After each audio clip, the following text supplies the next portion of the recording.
Daugiau nei 600 metų prabėgo nuo Žalgirio mūšio, kuriame Lietuvos ir Lenkijos kariuomenės pergalingai kovėsi nepriklausomybės vardan. Šlovinga praeitis grindžia kelią ateities pergalėms.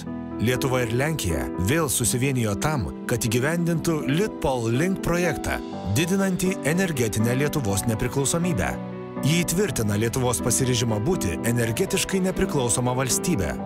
Litpol Link yra 163 km ilgio, 500 MW galios elektros jungtis, siejanti Lietuvos ir Lenkijos energetikos sistemas.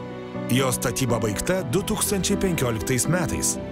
Nuo tada Lietuva, kuri yra didžiausia elektros importuotoja Europoje, tapo ir geriausiai elektros jungtimis sujungta sistema visame senajame žemyne.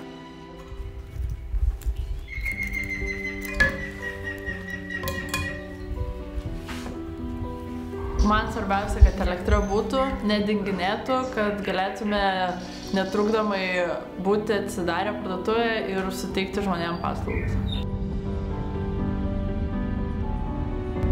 Praktiškai daugiausia įrenginių ten elektrą veikiančių, bet sutrikimų kažkokių tai nebūna praktiškai.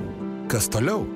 Kitas tikslas yra užtikrinti Lietuvos ir Vakarų Europos elektros sistemų sinchronizaciją. Nugalėjome Žalgirio mūšyje, nekils sunkumų ir čia.